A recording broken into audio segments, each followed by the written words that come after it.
भाग समझें। अगले भाग में हम कमियां बताने वाले हैं सार्वजनिक नीतियों की जो हमारी भारत सरकार ने बनाई है। सबसे पहली नीति जिसके बारे में बात करने वाली हूँ उसका नाम है national policy for empowerment of women 2001। इसमें 8 भाग है, उन 8 भागों के भी 24 भाग है, तो एक एक करके एक एक चीज़ पढ़ना बहुत ही ज़्यादा कठिन हो जाएगा।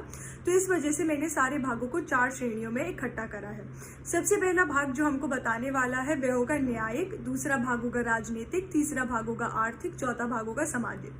तो आइए इन सारे भागों को समझने की कोशिश करें। तो आइए सबसे पहले हम समझने की कोशिश करते हैं न्यायिक श्रेणी को। न्यायिक श्रेणी शुरू होती है 2.1 से 2.3 तक। तो इन पूरे के पूरे पॉइंट्स में अगर एक ही बात बार बार दोहराई गई है वो है एक समझौते की। एक समझौता किसके बीच में? वह समझौता धार्मिक समूह के बीच में और सरकार के बीच में। इसमें वे बार बार बोले हैं जो हमारा संविधान हमको बोलता है उसी के हिसाब से एक धार्मिक समूह चले। पर क्या ऐसे सच में हो सकता है कि नहीं हो सकता? तो आइए इस प्रश्न का उत्तर ढूंढें। हर एक बच्चे के पास उनका एक अधिकार होता है। तो प्रश्न ये आता है कि क्या वो अधिकार उनको पता है? क्या वे अधिकार देख सकते हैं खराब होते हुए या खत्म होते हुए अगर उनका खुद का परिवार ही उनके साथ सेम करने लग जाए, अगर उनका खुद का परिवार ही उनको उनके अधिकारों से दूर करना स्टार्ट कर दे?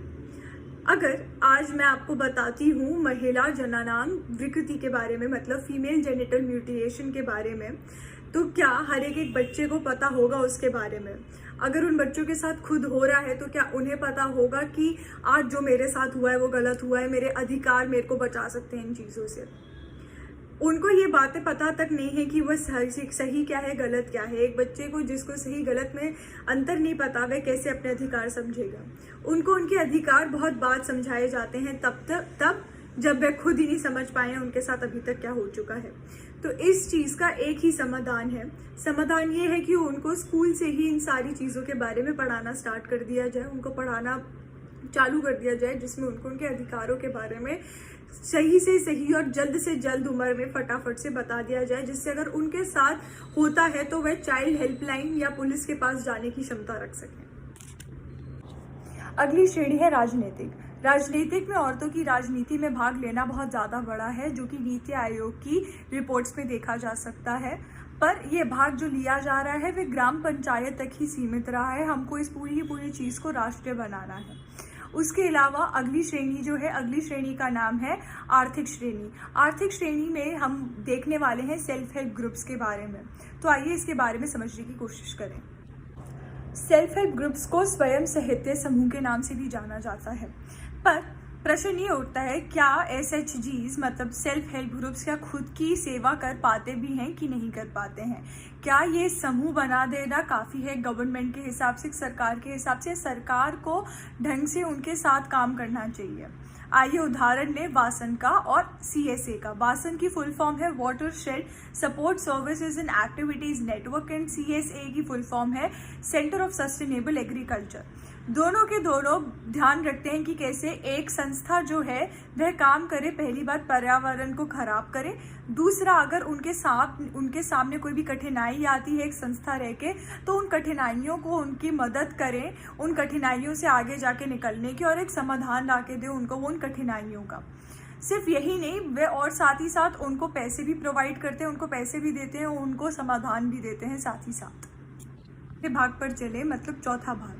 चौथा भाग हमको बताने वाला है कि 6 समाधान के बारे में और 6 कठिनाइयों के बारे में भी।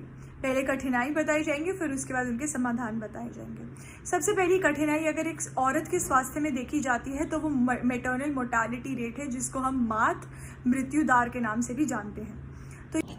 तो आइए हम इसके पहले कारण समझें। मातृ मृत्यु दर के क्या क्या कारण हो सकते हैं? सबसे पहला कारण हैमरेज हो सकता है, एबॉर्शन हो सकता है, साथ ही साथ लैक ऑफ फैमिली प्लानिंग हो सकता है। ये बहुत सारे कारण हैं जो कि एक औरत की मृत्यु बन जाते हैं, उनका एक कारण बन जाते हैं। तो आइए इन सारे कारणों को एक बारी समझने की कोशिश करें। सबसे पहले हम इन ट्रांजिट डेथ समझेंगे। इन ट्रांजिट डेथ मतलब एक जगह से दूसरी जगह गर्भवती औरत को भेजना, जिसमें एक हेल्थ असिस्टेंस भी मिले, साथ ही साथ उसको मतलब कोई डॉक्टर कोई ना कोई उनके साथ हो जो उनकी मदद कर सके सही समय पर और उसी समय पर। इन ट्रांजिट डेथ तो कम हो गई, मतलब एक जगह से दूसरी जगह एक गर्भवती औरत को ले जाना, ठीक है, ये समझ आ गया।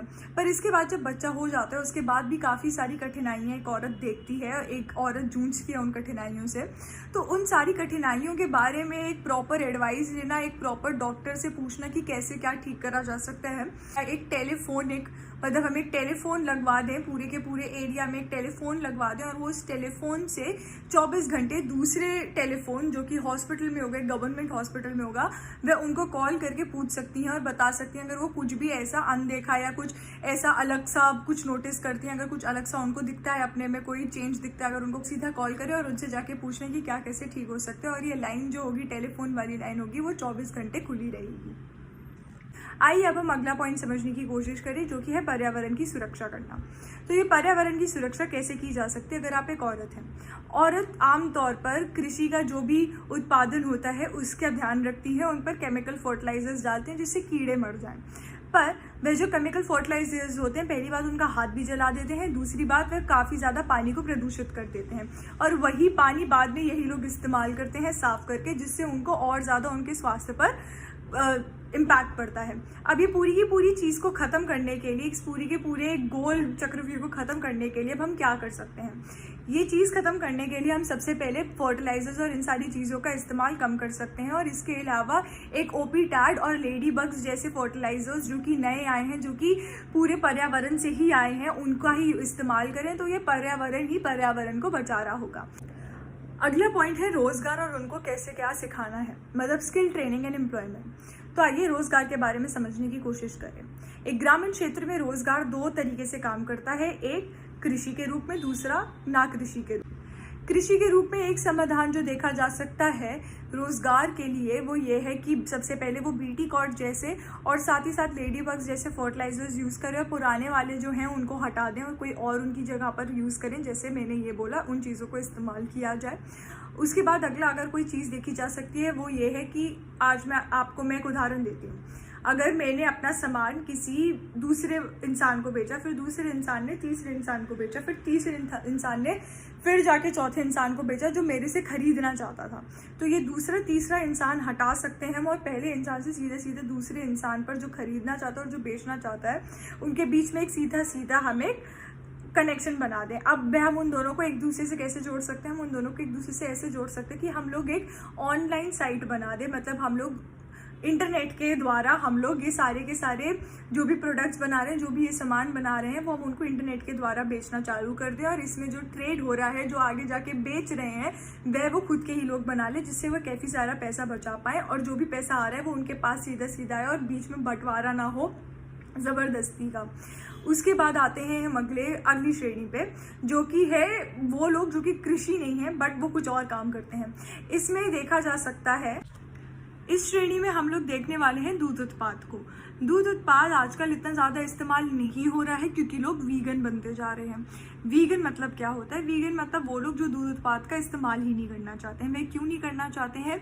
क्योंकि ऐसा बोला जाता है कि दूध उत्पाद के समय में बहुत ज़्यादा पर्यावरण को नाश करने की कोशिश करी जा रही है, बहुत ज़्यादा नुकसान हो रहा है पर्यावरण को, तो इस वजह से लोगों ने दूध उत्पाद का इस्तेमाल करना बंद कर दिया है।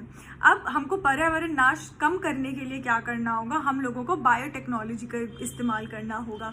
बहुत नए नए इंजेक्शन आ रहे हैं, जैसे बूस्टिन इंजेक्शन कर है, जो कि काउस पर यूज़ हो रहा है, जो गाय पर यूज़ हो रहा है। अगर हम वह लगा रहे हैं, अगर हम वो इंजेक्शन लगा रहे हैं गाय पर, तो उनका जो दूध है वो और ज़्यादा न्यूट्रिशन में हाई होता चले जाएगा, उसकी बहुत ज़्यादा उत्पाद बढ़ जाएगी। साथ ही साथ ये सारा काम करने के लिए बस एक इंजेक्शन की ज़रूरत होगी, जो कि है जिसका नाम है बूस्टिन, और ये केवल 40 रुपये में एक इंजेक्शन। अगली श्रेणी शिक्षा के बारे में है, जैसे मैंने इस वीडियो में पहले भी बताया है आपको एक बेयरफुट स्कूल बनाने के बारे में। उसके अलावा अभी हम शिक्षा के आधार पर और समझने वाले हैं।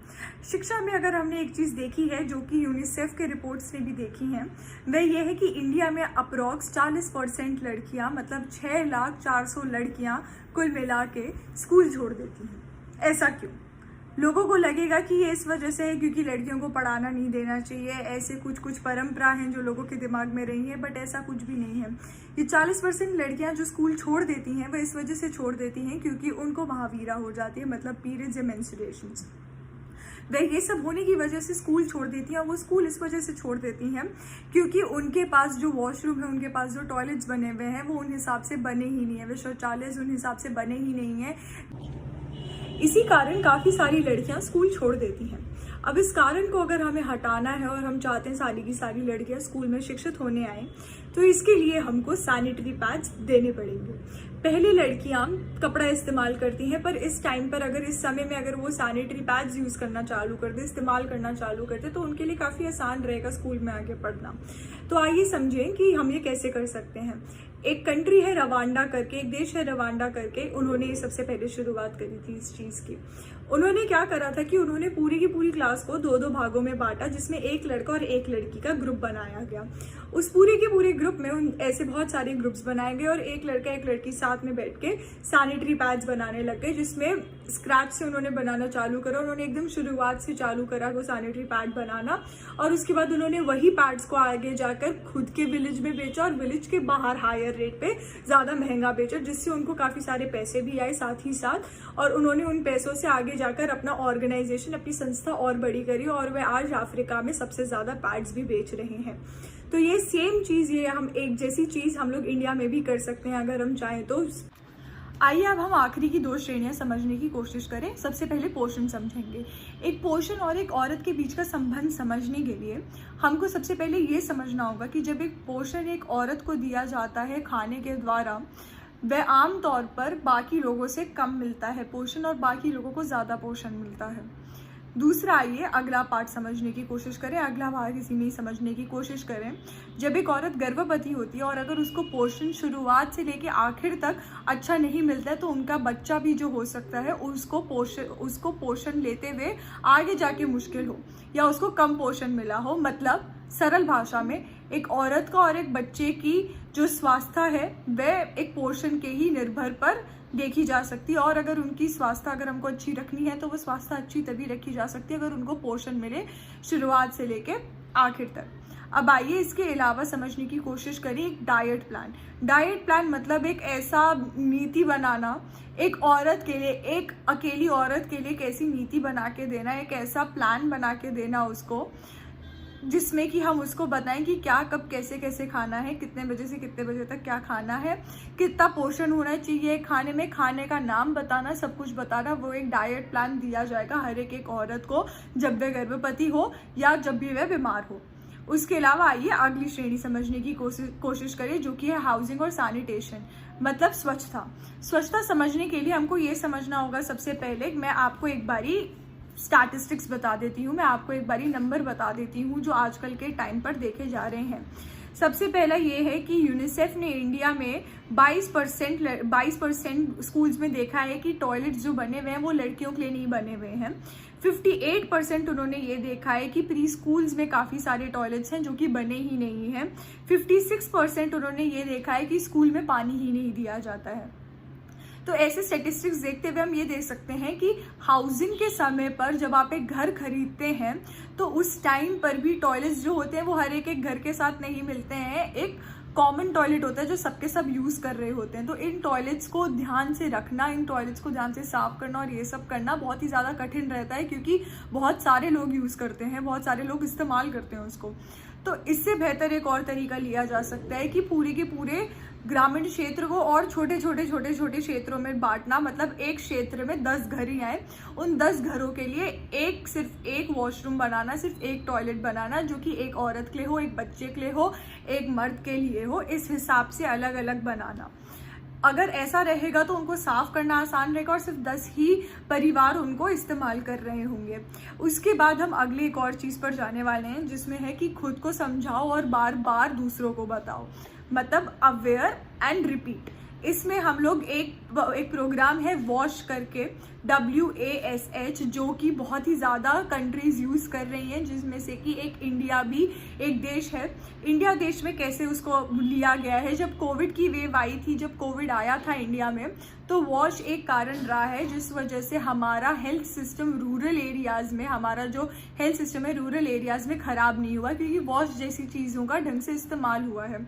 वॉश एक नीति है अपने में ही, मतलब water, health and sanitation. Water health and sanitation मतलब कि आप पानी भी इस्तेमाल कर रहे हैं अपनी सेहत बचाने के लिए और साथ ही साथ आप स्वच्छ भी रख रहे हैं अपने आप को, जिसमें हाथ धोना, सैनिटेशन के साथ साथ सैनिटाइजर्स देना, ये सारी की सारी चीज़ें करी गई थी, जिसमें से कि मास्क बनाना भी सिखाया था उनको और वही सारी की सारी चीज़ें उन्होंने बार बार दोहराई थी, जिस वजह से बहुत ज़्यादा प्रॉब्लम नहीं हुई थी, बहुत ज़्यादा कठिनाइयाँ नहीं हुई थी। तो यही पूरी की पूरी नीति है। तो इन टू कंक्लूड, अगर मैं इस पूरी की पूरी चीज़ को एक जगह समेटूं तो मैं ये चीज़ ऐसे समेट सकती हूँ, वापस से मैं वही चीज़ बोलूँगी कि कुछ का विकास अन्यायपूर्ण है, सबका विकास न्याय का प्रतीक है। अगर आज हम सिर्फ कुछ ही लोगों का विकास करते चले जाएंगे तो जो लोग पीछे रह गए में पिछड़ते चले जाएंगे। मैं आपके सामने एक उदाहरण देती हूँ जिससे मैं पूरी ही पूरी चीज़ एक जगह इकट्ठा कर दूं। मैं समझिए एक घर है, एक घर में 10 लोग रहते हैं, 10 लोग में से 6 मर्द हैं और 4 औरतें हैं। 6 मर्द जाके काम तो कर रहे हैं बट वो 4 औरतें घर पर रह के कुछ ज़्यादा नहीं कर पा रही हैं। अगर वो 4 औरतें पैसे ला पा रही हैं, वो नहीं ला पा रही हैं क्योंकि वो घर के काम पे रह गई, वो घर के काम पर ही बंध गई। अगर उनको उसके बाहर जाने का मौका मिले और उनको और काम करने का मौका मिले अपने खाली समय के बीच में, तो वे और पैसा कमा सकती हैं और पूरा का पूरा घर और आराम से और ही ज़्यादा ढंग से काम कर पाएगा। यही पूरी की पूरी नीति का उद्देश्य था। उद्देश्य यही है कि अगर 10 लोग हैं जिसमें से कि 6 मर्द, और उनको जितना हम लोग चांस दे रहे हैं, उनको जितना ज़्यादा काम करने का मौका दे रहे हैं, उतना ही मौका एक औरत को दिया जाएगा, तो वे 10 साथ में मिलके एक बहुत ही ज़्यादा अच्छा घर बना पाएंगे और वह रूरल एरिया जो ग्रामीण क्षेत्र है वो ग्रामीण क्षेत्र नहीं रहेगा। धन्यवाद। और अगर आपको ये वीडियो अच्छी लगी तो please like, share and subscribe ज़रूर कीजिएगा।